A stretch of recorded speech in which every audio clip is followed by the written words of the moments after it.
It's another beautiful Sunday afternoon. This is Robin Minds. Welcome. My name is Ebuka-Obi.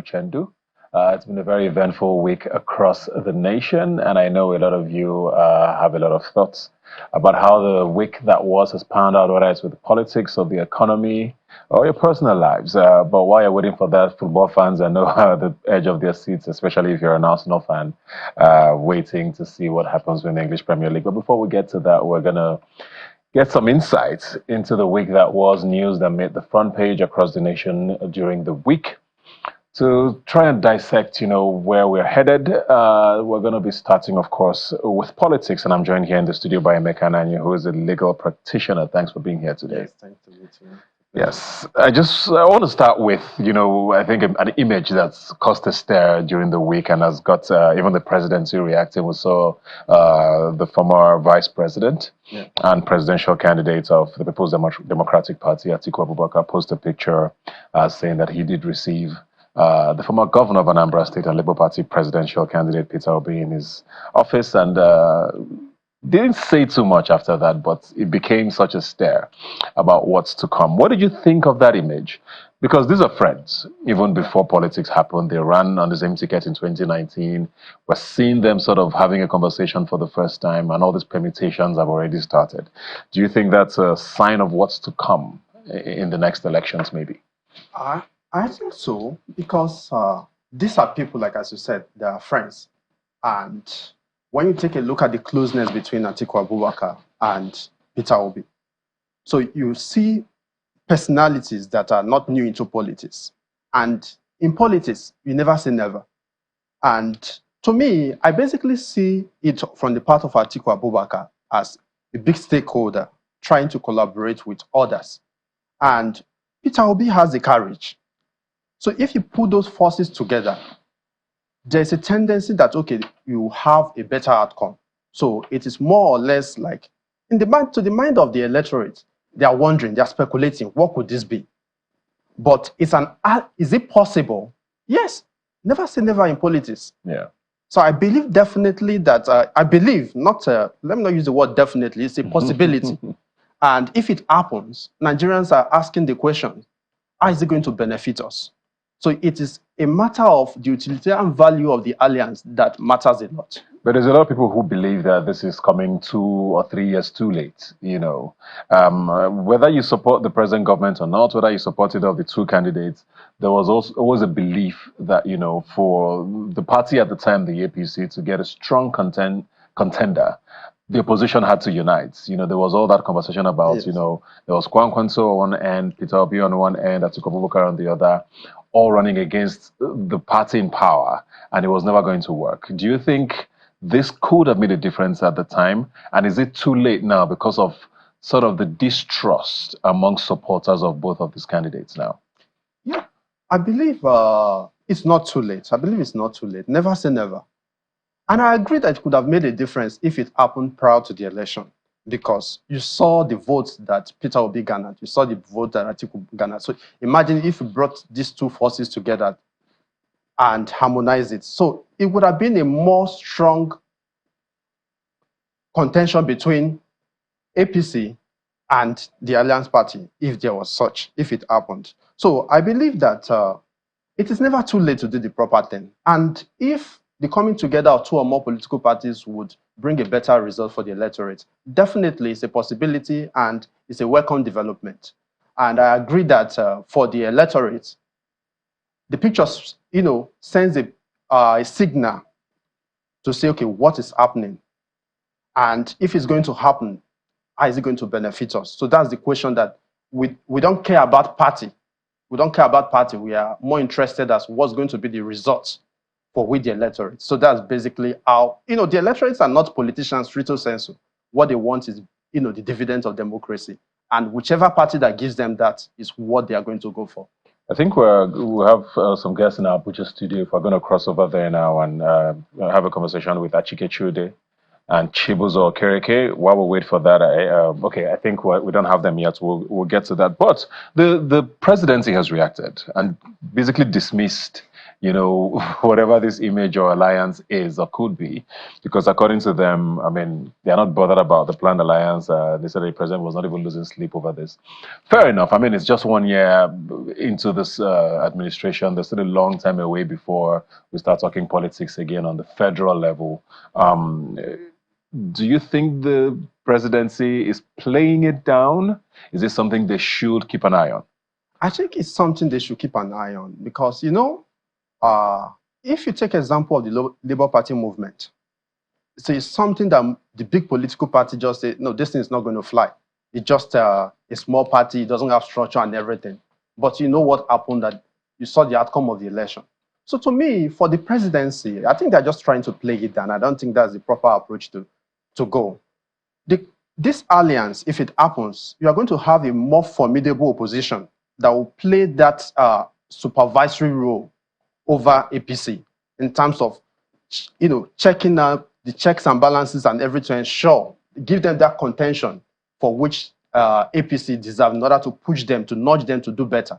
So to me, I expect the presidency to be a little bit more concerned in the positive aspect, not to be worried in the negative aspect, because you are looking at a situation whereby if you are talking about the politics of numbers, you take a look at PDP, you take a look at APC. I'm just using the parties because most likely it might not be the parties that are going to, it might be a new party that is going to emerge, whichever way that it happens. But if you have this strong content that come together to harmonize forces, then it's definitely going to be a great source of concern.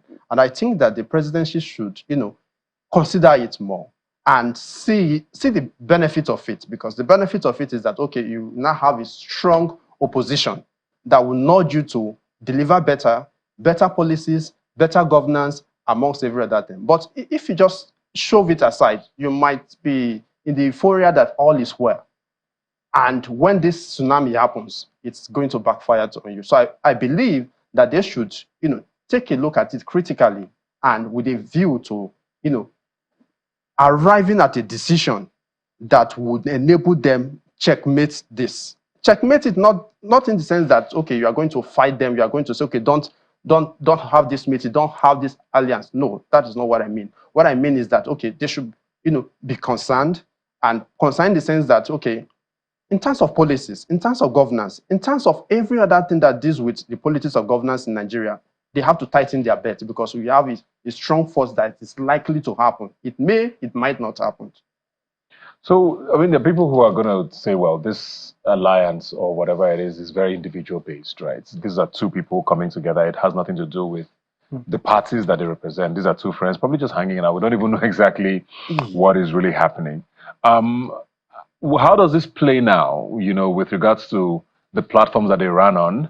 And, is it something you think is going to reflect? Or have they, the people who voted them at the time, supported them at the time, do you think they still believe in this?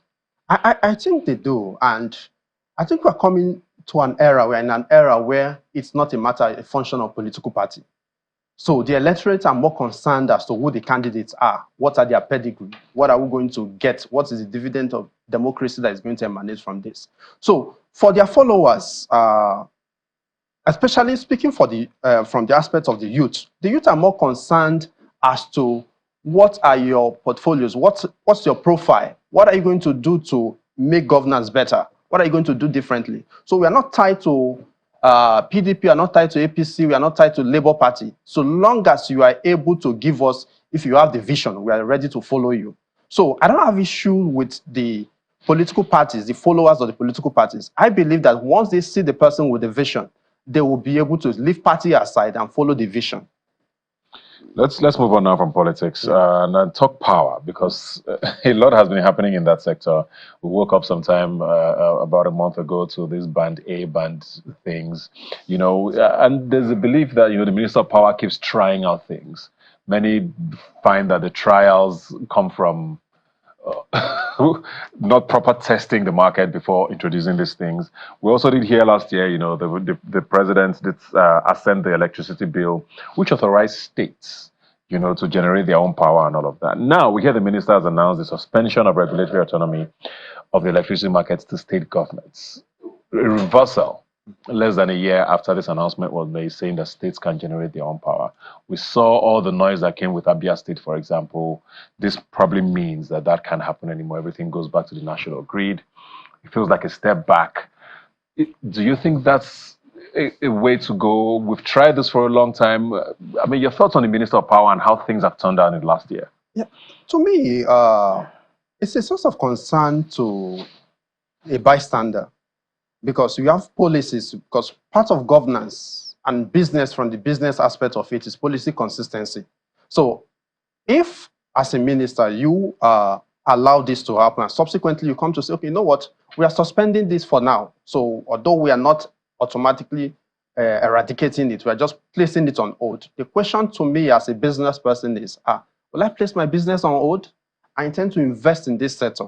So the electricity is part of an item under item 14, 13, and 14 of the second schedule of the Constitution, part 2. Both the state and the federal could legislate on it. So, in respect of this suspension, the issue there is the inconsistency. Have you not tested this before? Have you not thought about it before?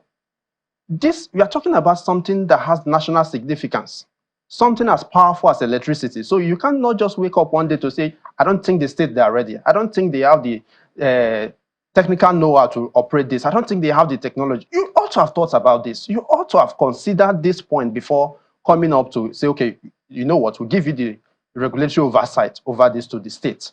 So it's a source of concern to the business people, to the ordinary users, and to even generally to the world, because you have to be consistent in your policies because people want a predictable environment.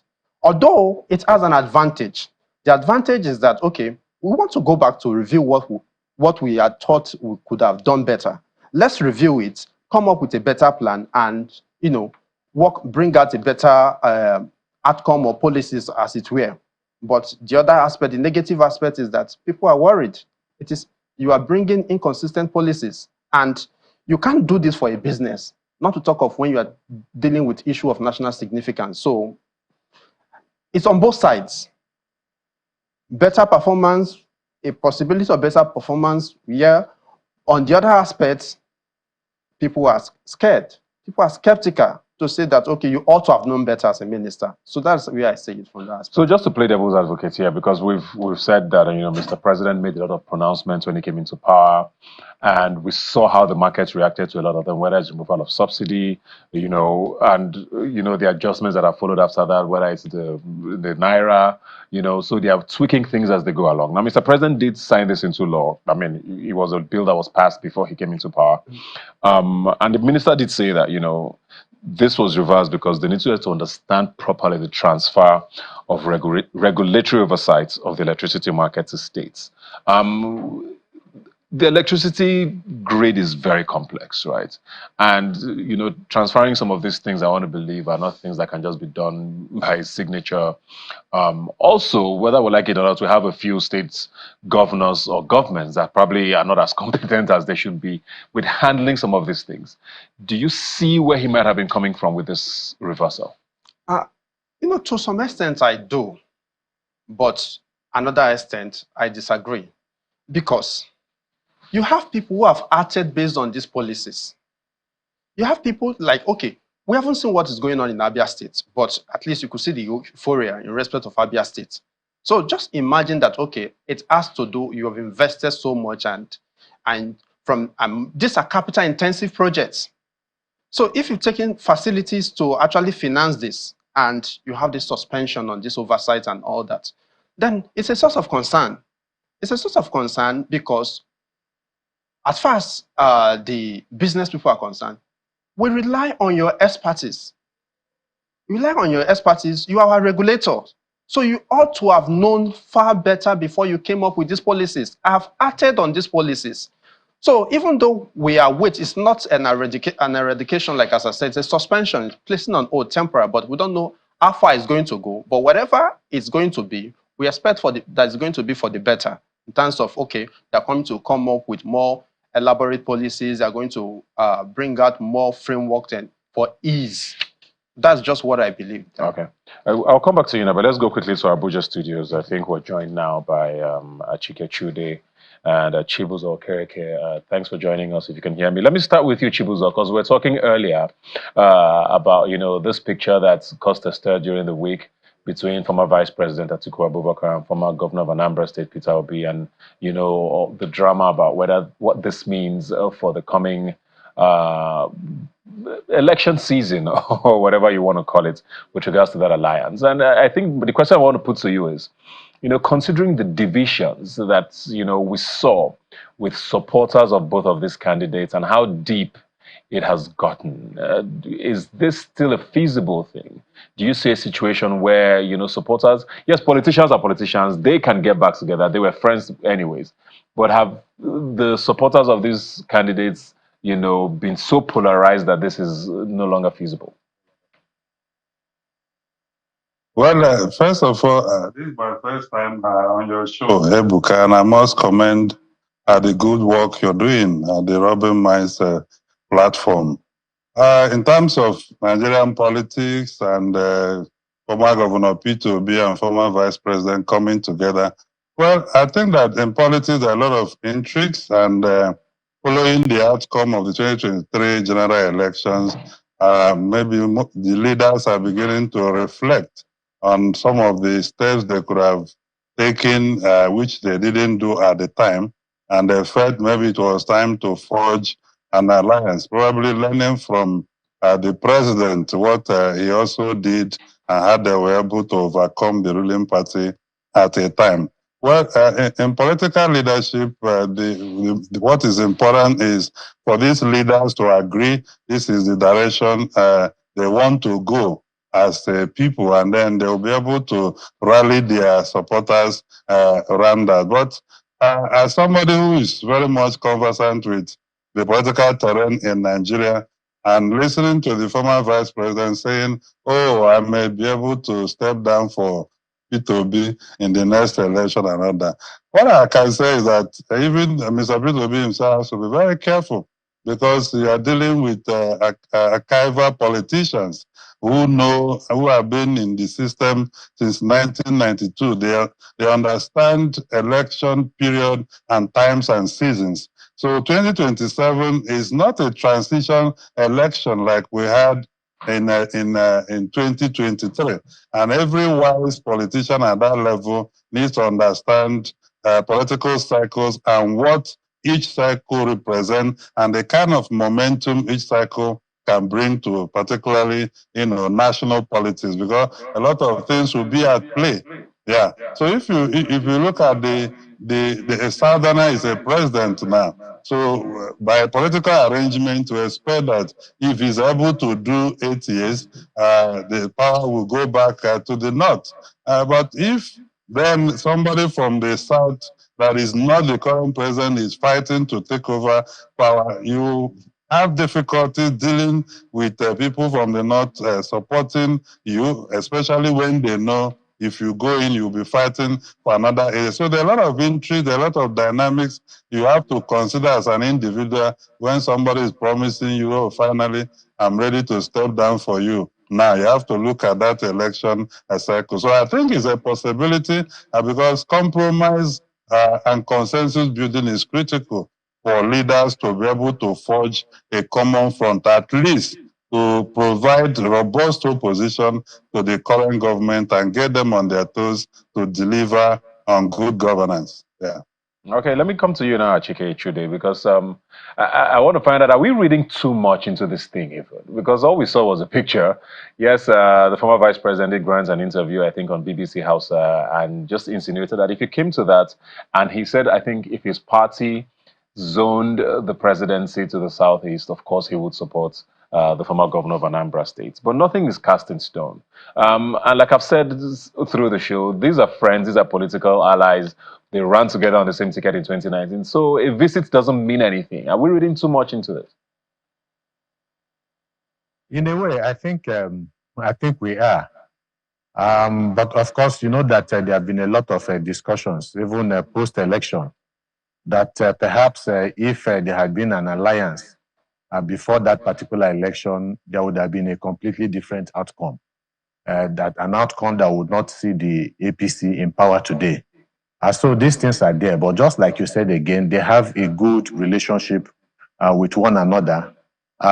Peter Obi has run, for the president, as vice president, I think under Atiku Abubakar. So they have built a political relationship. And if you also look, consider the last election, the attacks were never really between themselves or between their supporters against one another because of that mutual respect they had for each other. It was, of course, targeted at the APC party.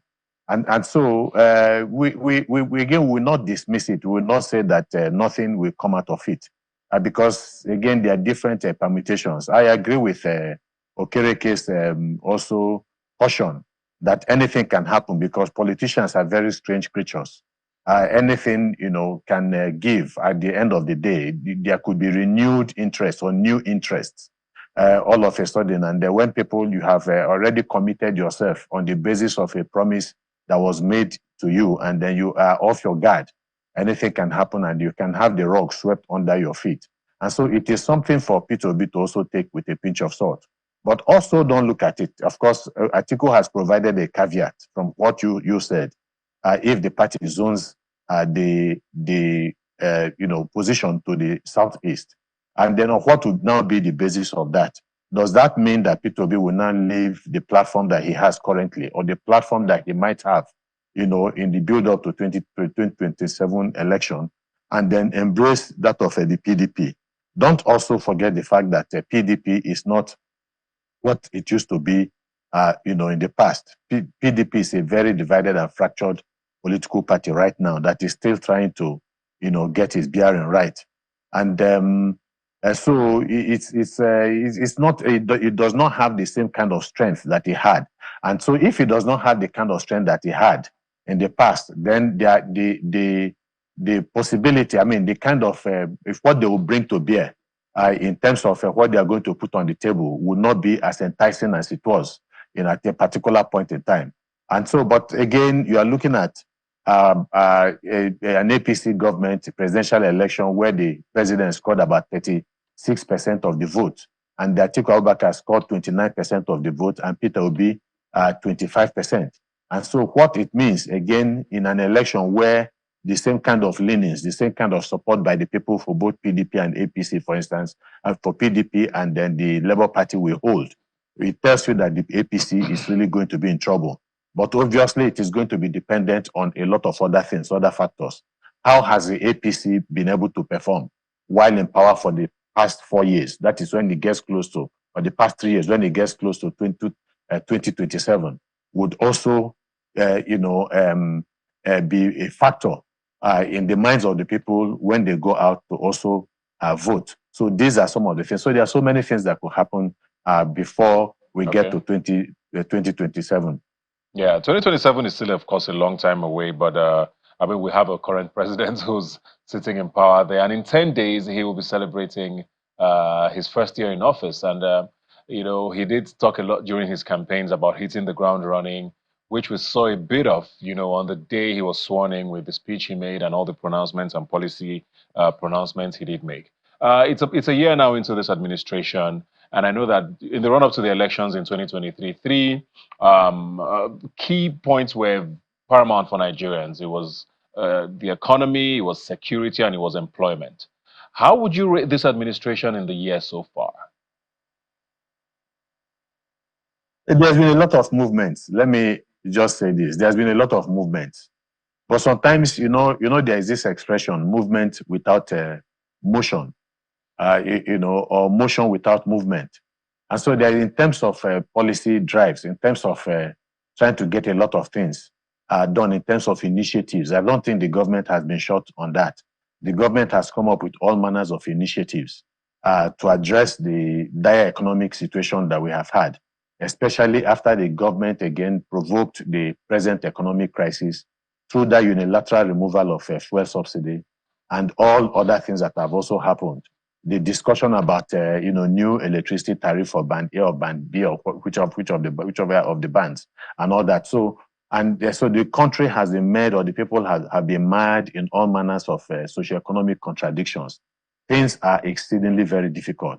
Inflation has run away completely. The debt profile of the country has increased astronomically, and the country is finding it very difficult to do certain basic things that they are supposed to do. And then, of course, you also have the issue of corruption. How far have we been able to deal with the issue of corruption? I'm not sure that we have made a spectacular, progress in that direction. But I think what you'll be looking at, because the essence of governance is the people. How has governance affected the people, positively or negatively, or somewhere in the middle? The Nigerian people are in an unprecedented situation of extreme difficulty. And so when you look at their lives, it's not pleasant at all. With the cost of basic items, especially food, being something that the average Nigerian can absolutely not afford. So while the government is doing a lot of things in terms of policy and the rest, the outcome has not impacted positively in the lives of the people. It's as simple as that. So Nigerians are not happy, they are frustrated, they are angry, and they are in despair. So obviously the government still has a lot of things to do to begin to change the narrative. But right now, the story on ground is that whatever it is that the government is doing has not affected the people positively. And that should be something that the government should take away and know that they need to do much more to improve on the lives of the Nigerian people. Chibuzo, I don't know. So I was going through, some of the campaign speech. I'm sorry, the inauguration speech. I beg your pardon, Mr. President, on May 29th, and something stood out to me. He did say, and I quote, "We shall consult and dialogue, but never dictate. We shall reach out to all, but never put down a single person for holding views contrary to our own." Basically, talking about the fact that his administration will be very open to dialogue and negotiations with Nigerians. Do you see this as a government that in the last year has shown, that they are, creating policies that reflect the mood of Nigerians? Do you see a president who's interacting with Nigerians and getting feedback based on, what he hears from Nigerians? Okay, I think to make an objective assessment of this, we have to actually compare it with something. If you look at where we are coming from, in the last 8 years before the new government, where the former president believed that Nigerians shouldn't be talked to and that you can lead from anywhere, you could actually give a pass mark in terms of whether this president and his team has been forthright in communicating. But in terms of dialogue and engagement and all that, I think there have been a level of that, but also there have been a lot of policy decisions. And I agree with my colleagues in terms of a lot of policies and initiatives that we have not seen the outcome. And for those of us who are in the terrain, we agree that, of course, impact takes a bit of time for you to begin to see, but the elements that can point to that impact, you can look at it. So I think that there should be better negotiation, consensus building. Incidentally, this is the first president to appoint SAs on community matters. Unfortunately, since the appointment of those people in position, as SA to the president on community development. We have never heard from any one of them. He appointed each person from each zone. And we have never, heard them. We would expect that this kind of appointment will enable better engagement with the local government system, with community leaders, community-based organizations, so that policies of government are able to be explained to the people and feedback taken from the people to the government to be able to rejig those policies. So you look at the student loan, that's what the National Assembly was heavily involved, because when the first bill was assented into law, there was a lot of outcry in terms of the threshold and the what people had to meet to be able to participate in benefiting in that. So, and the law has been repealed and now reenacted to reflect better what the outcries of people.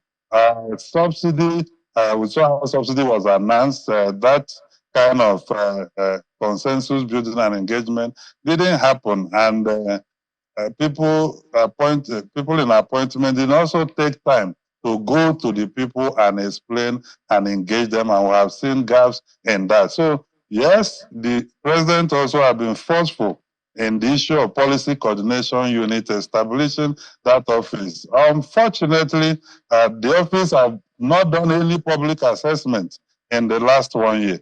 And they said they created an app and said that people can go there and see KPIs and rates. I, for one, didn't agree that that is the best way to drive that kind of office, because you need a situation where the KPIs are going to be out there, not just for the elite, but for ordinary people, in the state and local government. I also think there are gaps in terms of the management of palliatives during the subsidy issue, allowing it to be hijacked by state government and state governors and their allies was not the best approach. And that is why till today, people cannot see the impact of those palliatives as a result of the subsidy removal. Transportation costs have remained high, and nothing has significantly changed in terms of how the welfare of the people. So, but in terms of policy, for instance, the policy on a reduction of number of people that follows ministers and the president to travel and all that. These are things that the implementation of it needs to be, understood by people. So, by and large, on one hand, I agree, a lot of policies, a lot of initiatives, but implementation is not properly democratized, and people are not being consulted in terms of multi-stakeholder level consultation. But in terms of effective communication from the president himself and his team, they are speaking out on the policies of the president. Yeah. Okay, let me get a final word now from the studio here with Emeka Nanye. I mean, we've heard all of they've had to say. I think the consensus being that 1 year, a lot of movement, but not a lot of impact. If you were to pick one thing you want to see differently in the next year of Mr. President, what would it be? So, as quickly as you can, please. Yeah, to me, I feel that for what I want the president to focus on is wide consultation. Wide consultation and redeemed planning. So policy consistency is what I'm more concerned, because the president continued to hammer on, we want investors, we're trying to win investors, we're trying to win investors. But win investors is actually not compatible with, policy inconsistency. So to me, I want the government, the federal government, to actually, have a consistent policy making and stick to it. This will enable investors coming, and this will also give assurances to existing businesses that, okay, we can continue to do business in Nigeria. Yeah. So that's the key area I want government to, participate in and take more time in. Yeah. Policy consistency. Well, thank you very much, Emeka. Thank you very much, Atiku-Obi, and of course, Chibuzo Okereke. When we talk about Nigeria, there's never enough time to go through all of the things, but we're going to have to bring you back, maybe as we celebrate May 29th, and do a proper review of the administration's 1 year. And